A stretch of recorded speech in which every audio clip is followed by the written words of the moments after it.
تو انسان کو ناپا جاتا ہے کس سے؟ حسن و جمال سے. سب سے پہلے کیا چیز ہے؟ آپ کی باڈی کی فٹنس. اور یہ ینگ جنریشن میں زیادہ ہے, کیونکہ جو عمر زیادہ ہوتی ہے تو فٹنس کہاں چلی جاتی ہے, تو ان کی نظر میں پھر ان چیزوں کی ویلیو نہیں رہتی. لیکن جوان آدمی کو بس وہ پہلی نظر میں فٹنس ہی دیکھے گا, یہی چیز دیکھتا رہے گا وہ بیٹھ کے. اور لڑکیاں بھی یہی چیز دیکھتی رہتی ہیں, تبھی بیوٹی پارلر ترقی کر رہے ہیں. انسان جو ہے نا, یاد رکھیں, انسان کی ایک مزاج بنتا ہے انسان کا, ماحول میں رہ کے نا وہ ہر چیز کو ایک زاویے سے دیکھتا ہے. جس ماحول میں آپ بیٹھیں گے نا, آپ کو ہر چیز اسی زاویے سے نظر آئے گی. مثلاً جو لوگ ماڈلنگ کرتے ہیں یا جو لڑکیاں ماڈلنگ کرتی ہیں, ایکٹریس بنتی ہیں یا جو ایکٹر بنتے ہیں, تو وہ ہر آدمی کو ایک زاویے سے دیکھتے ہیں کہ ہینڈسم ہے یا نہیں ہے. سمجھ رہے ہو؟ ان کی نظر میں سب سے زیادہ ویلیو کس کی ہوتی ہے؟ فٹنس کی. فزیکل فٹنس ہے, خوبصورت ہے یا نہیں, سب سے پہلے ان کا تبصرہ اسی پر ہوگا. آج کل چونکہ فلموں نے, ڈراموں میں حسن پرستی کو بہت زیادہ پروموٹ کر دیا ہے, تو انسان کو ناپا جاتا ہے کس سے؟ حسن و جمال سے. اخلاق گئے تیل لینے. خواتین کی بھی یہی باتیں, ماشاءاللہ کتنی پیاری لگ رہی ہے, کتنی خوبصورت ہے, اس کی آنکھیں دیکھو, اس کے ناک دیکھو, موٹی ہے, ٹھگنی ہے, یہی صبح سے شام تک. جو لڑکی ذرا خوبصورت ہوگی اس کی عزت بھی زیادہ, اس کے دوست بھی, اس کی فرینڈز بھی زیادہ. شکل اچھی نہیں ہے, جاؤ. کیونکہ ڈرامے فلمیں دیکھ دیکھ کے نا یہی ذہن بن گیا ہے کہ سب سے پہلے کیا چیز ہے؟ شکل. کیونکہ دور اداکاروں کا دور ہے نا بھائی, سنگروں کا دور ہے, اداکاروں کا دور ہے, تو یہی سوچ پروموٹ ہو رہی ہے کہ سب سے پہلے کیا چیز ہے؟ آپ کی باڈی کی فٹنس. اور یہ ینگ جنریشن میں زیادہ ہے, کیونکہ جو عمر زیادہ ہوتی ہے تو فٹنس کہاں چلی جاتی ہے, تو ان کی نظر میں پھر ان چیزوں کی ویلیو نہیں رہتی. لیکن جوان آدمی کو بس وہ پہلی نظر میں فٹنس ہی دیکھے گا, یہی چیز دیکھتا رہے گا وہ بیٹھ کے. اور لڑکیاں بھی یہی چیز دیکھتی رہتی ہیں, تبھی بیوٹی پارلر ترقی کر رہے ہیں. اور بیوٹی پارلر کا جو, حالانکہ یہ دیکھو اتنا ٹائم تو نہیں لگتا نا کسی کی بیوٹی میں, کیا کیا کر رہے ہیں وہ وہاں بیٹھ کے لیکن اتنا سر پہ مسلط کر لیا ہے, گھنٹوں گھنٹوں بیوٹی پارلر. لڑکیاں بھی جاتی ہیں تو گھنٹوں گھنٹوں پولیس بھیجنی پڑتی ہے, بھائی بیوی کو نکلوا کے لا یار, جا کے بیٹھی ہوئی وہاں. ایسا ہی ہوتا ہے نا, بیٹھ گئے تو بیٹھ گئے. اور آدمیوں کا بھی اب یہی سیٹ اپ بنتا چلا جا رہا ہے, بیوٹی پارلر گئے تو پتہ نہیں کیا ہو رہا ہے وہاں بیٹھ کے, کیا کر رہے ہو یار تم. تو کیا ہے کہ چونکہ سوچ کا جو زاویہ ہے نا وہ چینج ہو گیا. آپ اگر تبلیغ میں جائیں گے تو زاویہ آپ کا مکمل وہ بالکل ہی گھوم جائے گا, وہ شکل کو دیکھتے ہی نہیں, کیسا لگ رہا ہے وہ, جاؤ بھائی بھاڑ میں جائے, ہم نے کوئی شادی تھوڑی کرنی ہے بھائی. اب ایک امیر صاحب بنا دیا تبلیغ میں, کسی شکل دیکھ کے بناتے ہیں بھائی, جس کا وقت زیادہ لگا ہوا ہے. ایسا ہی ہے نا, جس کا وقت تبلیغ میں زیادہ لگا ہوا ہے, وہی ہم نے کوئی اس کو دولہا تھوڑی بنانا ہے یا کوئی فلم میں تھوڑی اداکاری کروانی ہے بھائی. تجربہ زیادہ ہے, تحمل ہے, برداشت ہے, ذمہ دار بنا دو. اب وہاں 24 گھنٹے آپ باتیں سنتے ہیں, اللہ سے ہوتا ہے, اللہ کے غیر سے نہیں ہوتا, دین آئے گا ہماری زندگی میں, ساری دنیا. تو آپ کی نظر میں یہ جو فزیکل فٹنس ہے اس کی ویلیو اتنی نہیں رہتی. اب آپ کی نظر میں تہجد کی, اللہ کے خوف سے رونے کی, ان چیزوں کی ویلیو خود بخود بولو بھائی بڑھ جائے. اب آپ دیکھو کہ یار جو تہجد بھی پڑھتا ہے, لمبی لمبی دعائیں مانگتا ہے, آپ اس کے قریب ہونے کی کوشش کرو گے. یار یہ جماعت میں 4 مہینے لگائے ہیں, اس جیسا بندہ مجھے جماعت میں نہیں ملا, اس کی خدمت زیادہ ہے. ایسا ہی ہوتا ہے کہ نہیں ہوتا ہے؟ علم زیادہ ہے اس کے پاس. جماعت میں آپ نکلو, کوئی عالم ہو نا تو لوگ اس کے قریب زیادہ آتے ہیں. علماء کا جتنا اکرام جماعت میں ہوتا ہے نا اتنا کہیں بھی نہیں ہوتا, وہ زیادہ آتے ہیں اس کے قریب. تو بھائی اس سے ایک بات تو پتہ چلتی ہے کہ انسان جس ماحول میں رہتا ہے نا تو اس کی جو سوچ کا جو زاویہ ہے اسی حساب سے چینج ہوتا رہتا ہے. تو ہم چونکہ دن رات دنیا میں ہر وقت وہی باتیں ہیں, تو ہمارے اچھا ایک تاجر جو ہے اس کی سوچ کا زاویہ یہ ہے اس کے پاس پیسے کتنے ہیں. فیکٹریوں کے مالکان بھی ہم نے دیکھے ہیں, ان کو کسی کی فزیکل فٹنس سے کوئی وہ نہیں ہوتی. وہ جب آپس میں بیٹھتے ہیں باتیں کرتے ہیں, تیرا بزنس کیا ہے, چاہے توند یہاں تک نکلی ہوئی ہو, فٹنس تو گئی, توند یہاں تک ہو, باقی چیزوں کا میں زیادہ ڈیٹیل میں نہیں جاتا, وہ جہاں بھی پہنچا دیں آپ. ہم نے بڑے بڑے تاجر دیکھے ہیں, یہ اتنی لمبی لمبی توندیں ان کی, ٹیڑھے میڑے آڑے ترچے, کہیں سے حسن و جمال قریب سے, یعنی ان کے قریب بھی نہیں پھٹکا کبھی, لیکن ان کی نظر میں اس کی ویلیو نہیں ہے. وہ آپ کو عزت اس پہ نہیں دیں گے آپ اچھے ہیں, برے ہیں, خوبصورت ہیں, بدصورت ہیں, تبلیغ میں کتنا وقت لگائے, تہجد پڑھتے ہیں نہیں پڑھتے ہیں, نہ نہ نہ. ہاں بھائی تیرا بتایا کہ تیرا بزنس, میرے پاس سادی ٹاؤن کے پلاٹ ہیں, تیرے پاس کہاں کے ہیں یار, میں تو ڈیفینس میں کھیل رہا ہوں, میں نہیں کھیل رہا, میں اس کی بات کر رہا ہوں.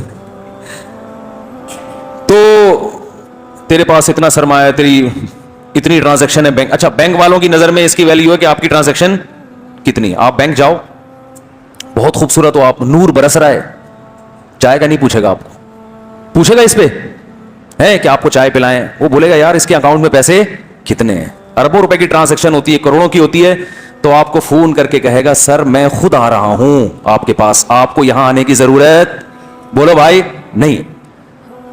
کیونکہ وہ ان کا تو کام یہی ہے نا, ان کی نظر میں ویلیویبل آدمی وہ ہے جس کے اکاؤنٹ میں پیسے تگڑے پڑے ہوئے ہیں, حلال کے ہوں حرام کے ہوں, وائٹ منی ہو بلیک منی ہو, آپ کی بلا سے منی ہونا چاہیے. تو یہاں تک ہو, کوئی پرسنالٹی ہو, ہینڈسم ہے نہیں ہے, اس سے انہیں غرض. آڑے ترشے ٹیڑے میڑے لوگ بھی جائیں گے نا ان کے پاس, وہ کہے گا یار اس کا اکاؤنٹ میں اتنے سال سے اتنا پیسہ پڑا ہوا ہے, آپ آئیں بیٹھے سر, بہت عزت دیں گے آپ کو. تاجر عزت دے گا تجارت کی بیس پہ کہ اس کی تجارت مجھ سے زیادہ ہے, وہ ہر وقت اسی نقطہ نظر سے سوچتا ہے. تو بھائی اب ان میں سارے صحیح تو نہیں ہو سکتے, کیا خیال ہے؟ یعنی اس سے ایک بات یہ پتہ چلتی ہے کہ ہمارا جو دل ہے نا اس میں اللہ نے لچک رکھی ہے, وہ مختلف اسٹائل سے سوچتا ہے, اس کو جس قسم کا ماحول ملے گا وہ اسی اسٹائل سے سوچنا شروع کر دے گا. اب یا تو جو جس اسٹائل سے سوچ رہا ہے سب ٹھیک ہیں تو سوچنے دو, یا ایسا ہے کہ ان میں صرف ایک اسٹائل ٹھیک ہے باقی سارے غلط ہیں. سمجھتے ہو کہ نہیں سمجھتے؟ اسلام کا دعویٰ یہ ہے کہ ان میں صرف ایک اسٹائل ٹھیک ہے, باقی سارے غلط ہیں, سب غلط انداز سے سوچ رہے ہیں. جو کسی کو ویلیو دے رہا ہے اس بیس پہ کہ یہ ہینڈسم ہے, اسمارٹ ہے, خوبصورت ہے, اللہ فرماتے ہیں غلط غلط غلط, بلند ذوق نظر نہیں ہے, یہ تمہاری سوچ کی بلندی نہیں ہے. اگر اس بیس پہ انسان کی ویلیو ہوتی تو حضرت بلال رضی اللہ تعالیٰ عنہ کا تو پھر اسلام میں کوئی مقام ہوتا ہی نہیں, یہ تو ممکن ہی نہیں تھا ان کا کوئی مقام ہوتا. یہ غلط اس لیے ہے کہ بڑے بڑے ہینڈسم خوبصورت لوگ اللہ ان سے یہ نعمت چھیننے والا ہے, ختم. اس کا مطلب پھر وہ عزت کے قابل نہیں رہیں گے. اور ویسے بھی جو چیز اپنے اختیار میں نہ ہو اس پہ تھوڑی کسی کی تعریف کی جاتی ہے. صحت کسی حد تک تو اپنے اختیار میں ہے, کسی حد تک, باقی تو کس کا کام ہے؟ یہ اللہ کا کام ہے. آپ ہزار کوششیں کر لیں صحت بنانے کی, اللہ چاہتا ہے تو بن جاتی ہے, نہیں چاہتا تو نہیں بنتی. یہ تو غیر اختیاری چیزیں ہیں, خوبصورت ہونا, بدصورت ہونا, کالا ہونا, گورا ہونا, آواز کا اچھا ہونا, آواز کا بھدا ہونا, یہ تو غیر اختیاری چیزیں ہیں. تجارت کی بنیادوں پر اگر آپ ایک دوسرے کو عزت دیتے ہیں تو بھائی پیسہ بھی کیا ہو جاتا ہے؟ چھن جاتا ہے. موت تو سب کچھ ختم کر دیتی ہے. تو چونکہ ان پہ فنا کا لیبل لگا ہوا ہے, فنا ہونے والی, ختم. ہم سے پہلے کتنے لوگ آئے, عزت بھی شہرت بھی, کہاں گئے؟ مر کے ختم, برباد ہو گئے. تو جس بیس پہ عزت ہو رہی ہے وہ بیس اگر ختم ہو گئی, وہ ہمارے دوست ہیں بڑے اچھے تاجر ہیں, بیان سنتے ہیں, یہ بات بھی سنیں گے وہ, تو پوری ذمہ داری کے ساتھ بتا رہا ہوں, سنیں گے وہ, خوش ہو جائیں گے. اچھا ہے, میں 2-3 دفعہ ان کے آفس میں گیا, مجھے کہنے لگے مفتی صاحب آپ ہمارے آفس آیا کرو, جب بھی آتے ہو نا کوئی اچھا سودا ہو جاتا ہے. تو مجھے فون کر کے بلاتے ہیں, یار کام ہے آپ سے, آئیں بیٹھیں یار پلیز یار چائے پی لیں ہمارے ساتھ. یہ وہ بہت اصرار کرتے. میرے پاس اچھی دوستی ہے, گپ شپ اچھی ہے, کبھی ٹائم ہوتا ہے تو چلا جاتا ہوں. تو میں نے ان سے پوچھا, میں نے کہا یار آپ تو بالکل ہی چپکی جاتے ہیں, کیا آؤ بیٹھو, کیا وجہ کیا ہے؟ انہوں نے کہا یار جب بھی آئے ہو نا سودا ٹائٹ ہوا ہے. میں نے کہا اللہ خیر کرے, کسی دن میں آیا اور نقصان ہو گیا تو یہ عقیدت کہاں جائے گی؟ عقیدت کی بیس جو ہے نا, میں نے کہا مضبوط, بولو بھائی, عقیدت کی بیس خاندانی نہیں ہے. پھر انہوں نے بتایا کہ ایسا نہیں ہے, خیر انہوں نے مجھے مطمئن کر دیا, میں نے کہا چلو پھر ٹھیک ہے, ورنہ ایسا نہ ہو کہ عقیدت کی بیس ہی یہی ہے کہ آنے سے پھر وہ بھینسوں والا ہی قصہ ہوگا. سنا ہوگا کئی دفعہ, چھوڑو تو بار بار نہیں سناتا. وہ بھینسوں والا ہے نا, نئے نئے لوگ بھی بیٹھے ہوئے ہیں. ایک ہاں بچڑے پہ آ رہا ہوں, ابھی آ رہا ہوں بچڑوں پہ بھی آ رہا. تو وہ بھینس نہیں, ایک آدمی کے مولوی صاحب نے کہا دودھ مسجد میں آیا کرو اور بھینس تمہاری دودھ دے گی. ایک دیہاتی وہ مسجد میں آیا تو دودھ دینے کی وجہ مر گئی. 2-4 نمازیں پڑھی, ہر بھینس مر رہی تھی. تو وہ مولوی صاحب کے پاس گیا, مولوی صاحب نے کہا اللہ تمہارے امتحان لے رہے ہیں نا. تو ایک کٹا چیخ رہا تھا, چھوٹا سا بھینس کا بچہ. تو اسے کہتے چپ ہو جا, تو خالی 2 نفل کی مار ہے. تو بھائی عقیدت کی بیس یہ تو نہیں ہونا کہ آئے تو کاروبار اچھا ہو گیا, اس کا مطلب جس دن آنے سے کاروبار گرا تو مفتی صاحب وہیں بیٹھ کے چائے پی لو, یہ آنے کی ضرورت. خیر وہ ایسے نہیں ہے, اس طرح کے آدمی نہیں ہے. تو بیس جو ہے نا, بیس یہ تھی کہ بھائی خوبصورت ہے, اس بیس پہ عزت ہے. تو جس دن خوبصورتی ختم ہوئی عزت ختم. بیس اس پر ہے کہ پیسہ ہے, تو جس دن پیسہ گیا عزت بھی گئی. تو بیس اگر یہ ہے, یہی بیس بن رہی ہے نا. آج کل جو معاشقے ہو رہے ہیں ان میں بیس کیا ہوتی ہے؟ خوبصورتی ختم ہو گئی. یہ جو آسمان سے تارے توڑنے اور چاند اور ستارے اور میں لٹک جاؤں گا, کچھ بھی نہیں ہوگا پھر. تو اسی لیے اللہ تعالیٰ نے ہمیں حکم دیا کہ محبت کی بیس کیا ہونی چاہیے؟ مضبوط. وہ مضبوط ہونی چاہیے, اور وہ صرف ایک ہی ہے, وہ ہے کہ محبت اللہ کے لیے اور دشمنی اللہ کے لیے. کیونکہ اللہ اور مخلوق کا جو رشتہ ہے وہ کبھی ختم ہونے والا نہیں ہے. یہ جتنی وجوہات ہیں نا جن کی بیس پہ ہم کسی سے محبت کرتے ہیں, کبھی ہم محبت کسی کی خوبصورتی کی بیس پہ کرتے ہیں, کبھی دولت کی بیس پہ, کبھی طاقت کی بیس پہ کرتے ہیں, یار بڑا پاورفل ہے, کبھی کمالات کی بیس پہ کرتے ہیں کہ یار صاحب کمال ہے, آخری بال پہ چھکا مار دیا تو کمال ہے نا.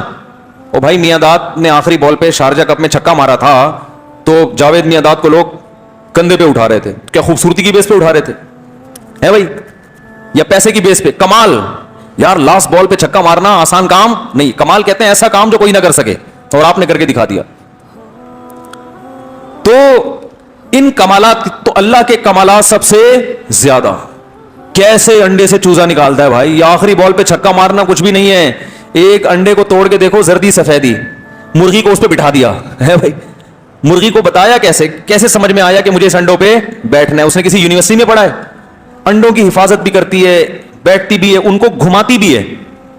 اسے پتا ہے کہ اس کو ہیٹ دینی ہے, اب یہاں ہیٹ ہو گئی, اب اس کو گھمانا ہے. اس کو کون سمجھا رہا ہے یہ سب چیزیں؟ اور ہیٹ ملنے سے کیسے تمیز سے بیٹھی رہتی ہے نا.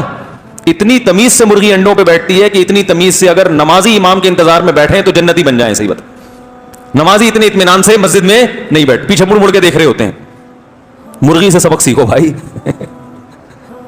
کیسے آرام سے بیٹھ جائے گی, انڈے سیتی رہے گی بس چوٹ سے تھوڑا سا ہلائے گی, اور پھر وہ, اور 21 دن کے بعد کیا اللہ کی قدرت, اسی انڈے میں چونچ پیدا, مغز پیدا, دل پیدا, جگر, وہ چونچ مار کے چوزا نکلتا ہے اور دانا کھانا شروع. اس کو اپنی اماں کا بھی پتہ, یہ میری اماں, اور اماں کے دل میں محبت کیسی. ان چوزوں کے بعد اماں کا اسٹائل ہی چینج ہو جاتا ہے. مرغی کبھی پال کے دیکھو, بڑی عبرت کا سامان ہے مرغیوں میں بھائی. ہم نے ایک مرغی پالی تھی, مرغیوں میں نا جیلسی بہت ہوتی ہے. نئی مرغی لاؤ تو پرانی مرغیاں اس کے پیچھے پڑ جاتی ہیں, یہ ہمارے ڈڑوے میں کیوں آئی ہے. تو ہم ایک نئی مرغی لے کر آئے, کمزور سی, پرانیوں نے ایسی کی تیسی کر دی اس کی. یہ کون ہے بھائی؟ اللہ کی قدرت. وہ نئی مرغی کمزور نے انڈے دیے, ہم نے اس کو انڈوں پہ بٹھایا, اسے چوزے نکل آئے. جس دن اس کے چوزے نکلے ہیں نا, تو اب وہ بچوں کی ماں بن گئی. اب اس کا اسٹائل کیا ہو گیا؟ چینج. اب اس نے کہا کوئی قریب آ کے تو دیکھے, کوئی قریب تو پھٹ گئے میرے. وہ کانفیڈنس پیدا ہوا ہے نا اس مرغی میں, ہے اتنی کمزور, لیکن اب 6-8 مرغیاں اس کا کچھ نہیں بگاڑ سکتی. اب وہ الٹا پٹک کے ان پہ حملہ کر رہی ہے. اس سے پتہ چلتا ہے کہ اولاد کے بعد ماں میں بے پناہ کانفیڈنس پیدا ہوتا ہے. عورت میں جو کانفیڈنس پیدا ہوتا ہے نا, طاقت ملتی ہے, وہ کہاں سے ملتی ہے؟ اپنے بچوں سے, اولاد سے. اسی سے روک دیا. تو کمالات کس کے سب سے زیادہ ہیں؟ بولو بھائی, اللہ کے ایسے کمالات ہیں. پانی سے انسان بنا دیتا ہے ایک منی کے قطرے سے, اسی میں دل, دماغ, جگر, آنکھ, ناک, گردے, پھیپھڑے, کلیجی پیدا کر کے کیا کر دے گا؟ انسان بنا دے. فالق الحب والنوى, دانے کو پھاڑتا ہے, تناور درخت بناتا ہے, اس درخت میں پھل پیدا ہوتا ہے, پھر اس پھل میں وہی گٹلیاں, ایک آم کی گٹلی زمین میں ڈالو ہے بھائی, اس سے پودا پیدا ہوگا, پھر پودے سے درخت پیدا ہوگا. بالکل ایک الگ چیز وجود میں آ رہی.